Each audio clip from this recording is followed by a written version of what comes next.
Welcome back to my Master Machine Hunting series for Horizon Zero Dawn, where we're covering the most effective ways to take down all the toughest machines in the game.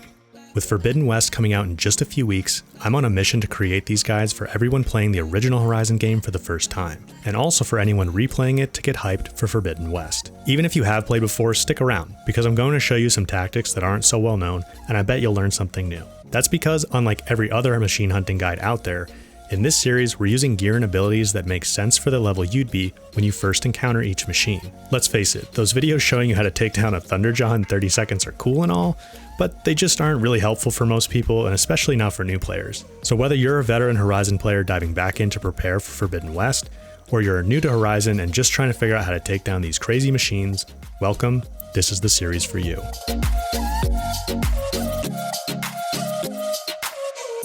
So let's dive into fighting one of the toughest machines in the entire game, the Deathbringer. First off, I have to give you guys a quick spoiler alert here. Because the Deathbringer only shows up in quests, I have to show you footage of the first two quests where you fight them. In fact, I'm basically going to give you a walkthrough of both of those fights, but if you don't want any spoilers, then you probably shouldn't watch this video.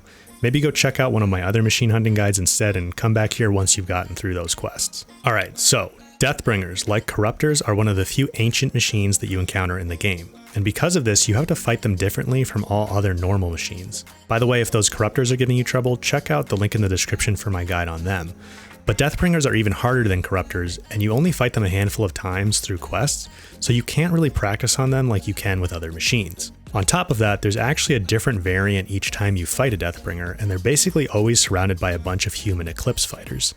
All of this together makes fighting Deathbringers, well, kind of frustrating to be honest. To tell you guys the truth, I really only got good at fighting Deathbringers because I played through the game multiple times. On that first playthrough, they're definitely hard.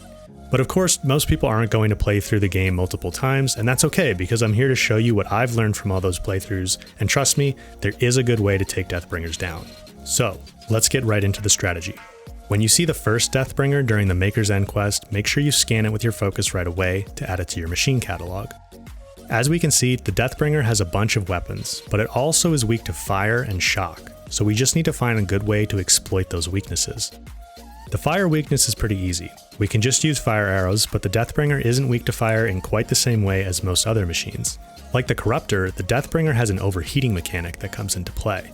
Basically, instead of focusing on filling up the burn icon, you want to focus on filling up the overheating icon and then hitting the cooling rods when they pop out. One strategy is to just cycle between overheating the Deathbringer with fire arrows and then hitting the cooling rods, but the best strategy actually relies on exploiting the overheating and shock effects at the same time. That's because when the Deathbringer gets shocked, it will expose the cooling rods too, but it also gets stunned, which makes it way easier to deal damage to it safely.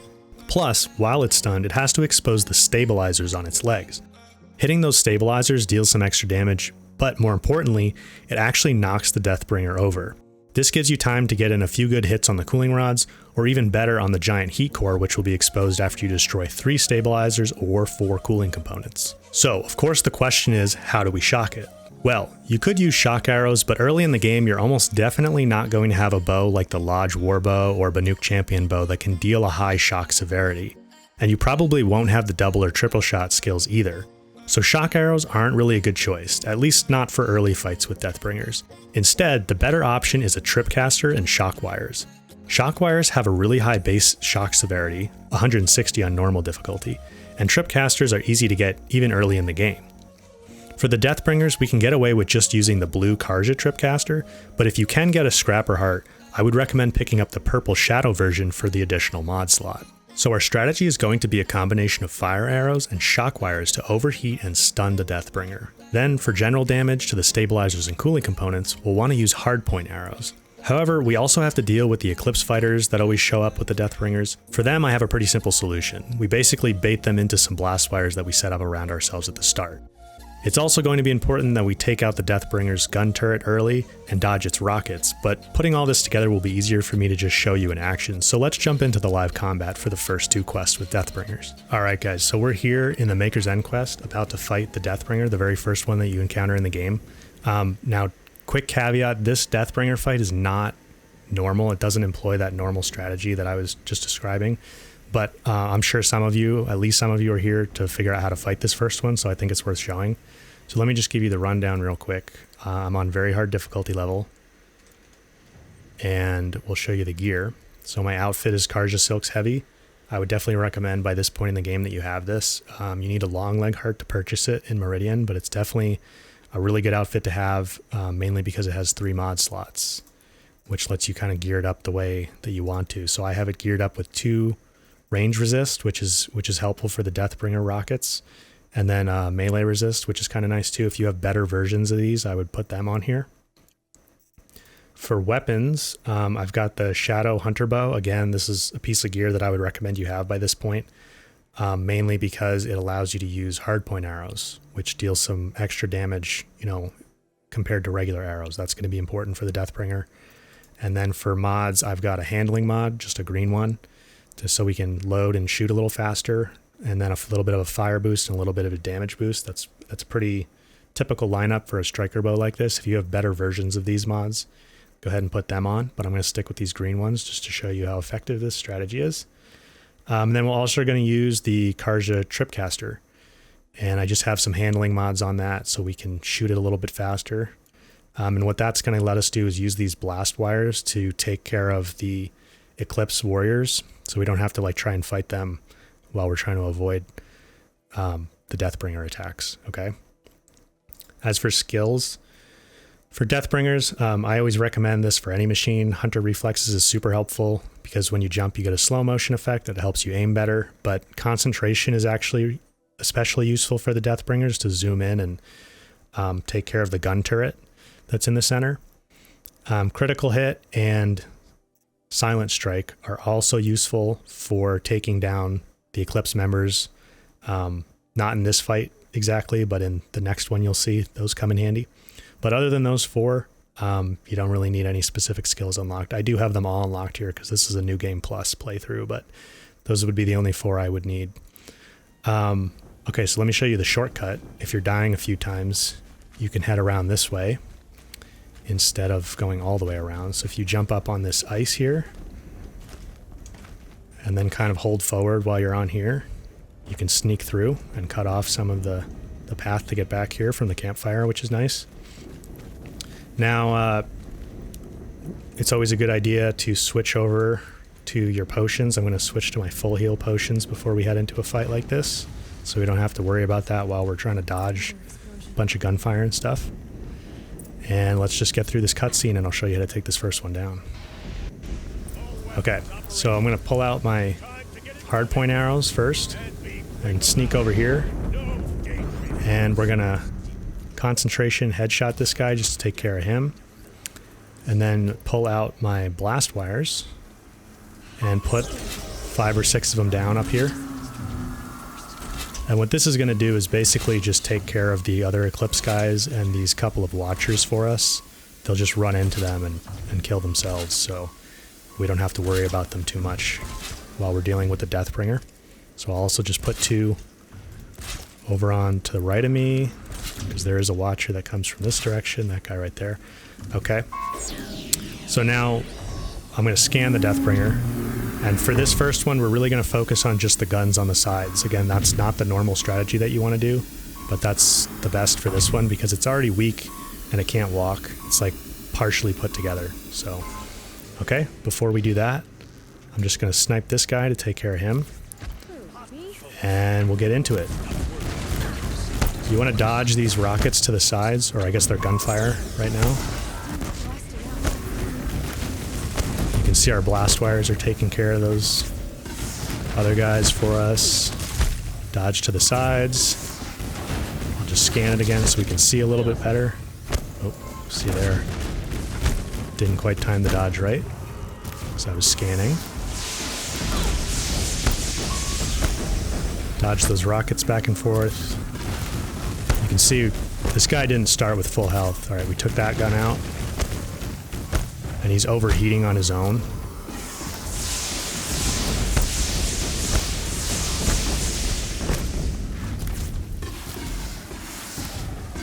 Alright. So that's a pretty easy way to take these guys down, and then if there's any Eclipse guys left, you can take care of them. Okay?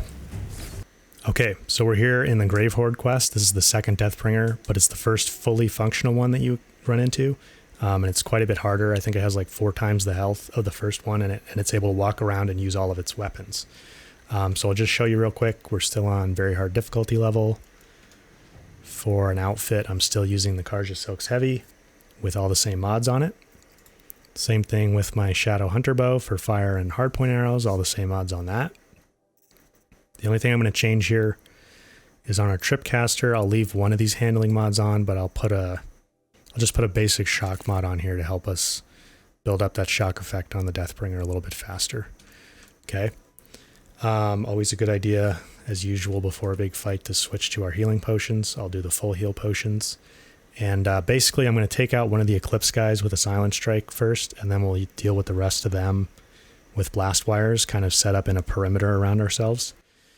And then you're going to see me, I want to take out the machine gun turret that's right in the middle of the Deathbringer first, because that thing's pretty annoying throughout the fight. It'll deal quite a bit of damage to you if you don't get rid of it. Pay attention to how I dodge to the sides to dodge the rockets. And then we'll get into overheating it, knocking it over by hitting the stabilizers, and shocking it. Okay? So let's go. Skip through this. I like to go left. Just feel like there's a little bit more room to move around on the left side of the room. Now you can take out one of these guys on either side with a Silent Strike first, but as soon as you do it, even if the Deathbringer's not looking at you, it'll realize you're here. So don't bother trying to sneak around after this. Just head down, run to the side to avoid the rockets. I'm going to pull out our blast wires here and just kind of set up a triangular barrier in front of us. Dodge to the sides for these rockets. Put another couple of these blast wires down. You'll see these guys will just kind of run into them on their own. I'll dodge these rockets. Put one more blast wire down just in case. Yep, got that guy.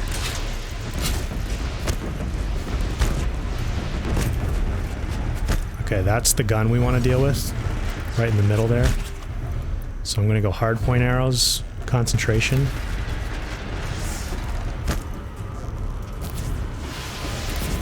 It'll take 4 or 5 hits to take care of that with what I've got set up here. There we go, got rid of it. That's the last Eclipse guy down, I think. So we're going to switch to overheating this guy now with fire arrows. Notice the overheating icon actually builds up faster than the fire icon. You don't have to worry about the fire icon, just focus on the overheating one. Okay, there we go. So now, instead of hitting him right now, I'm going to pull out my shock wires actually. And you want to put him down on either side so that he walks into him. You can see that's shock status building up, and we shocked him. So now you want hardpoint arrows, and don't hit these cooling components, hit the stabilizers. 1, 2, 3, and then he gets knocked over. And now you can hit the cooling component. And as soon as you get one of them, switch back to your shock wires. And if you're quick, you can shock him right away. There we go. And we want to switch back to these stabilizers. Remember, if we hit 3 of them out completely, then the cooling core will pop out, which we can deal a whole lot of damage to. Okay? Back to the shock wires.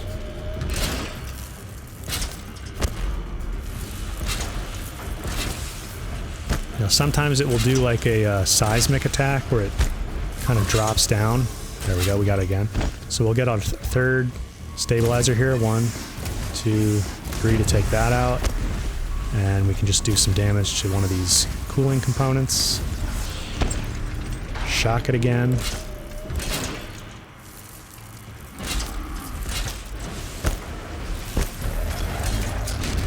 There's the seismic effect I was going to mention. So you do have to try and time that dodge well. We'll need to use a healing potion here.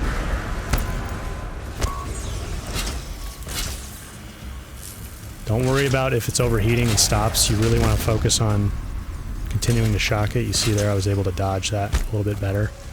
Let's take out one more stabilizer. I think we need One more to get the cooling core to pop out.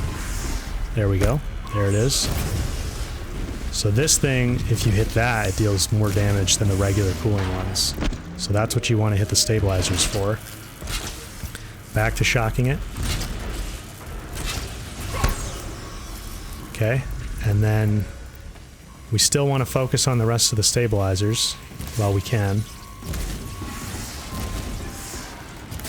Wasn't quite quick enough on that one.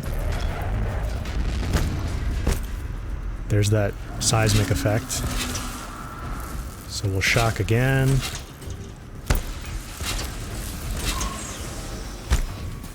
Find a stabilizer. Here's one on this side.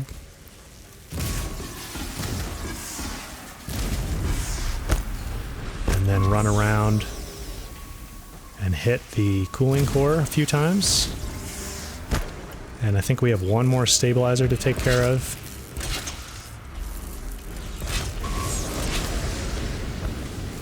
If you get too close to the sides like that, it uses the flamethrower.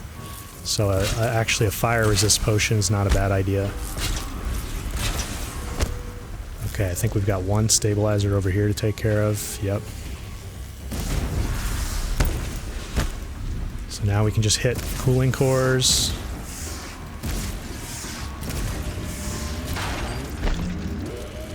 Back to shocking it.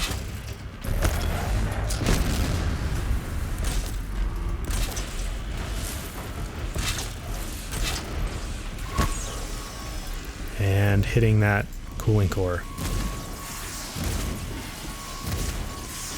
You can see we're almost there. Almost got it killed. Maybe just one more round here. You want to take out all those stabilizers because its mobility gets severely limited when it doesn't have all of them.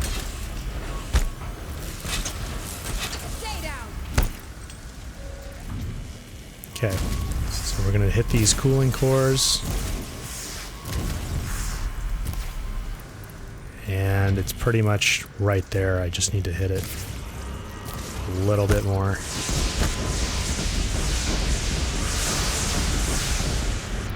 Shock it one more time. Actually, we don't need to. There we go. As you guys can see, the shock wires are super helpful with the Deathbringers. Of course, we didn't need them for that first one because it couldn't walk around, but you definitely want to use shock wires on any Deathbringer you run into after that. The trick is to really focus on keeping it shocked as often as possible. That way it can't deal damage to you and you basically have free shots on the stabilizers and cooling components.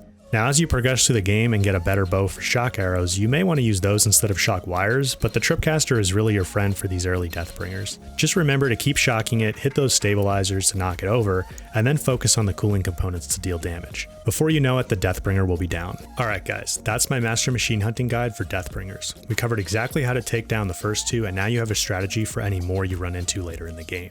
I hope this video helped you guys out because I know Deathbringers are frustrating even for those of us who have played through the game a few times.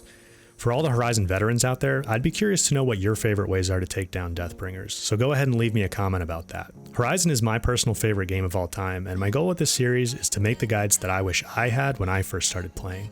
If you enjoyed this video, or if you learned something, hitting that like button would be much appreciated. I'm planning to cover all the difficult Zero Dawn machines, and I'm really looking forward to doing the same for all the new machines in Forbidden West when it comes out, so make sure you're subscribed so you don't miss the rest of the series. Thank you guys for watching, and I'll catch you in the next one.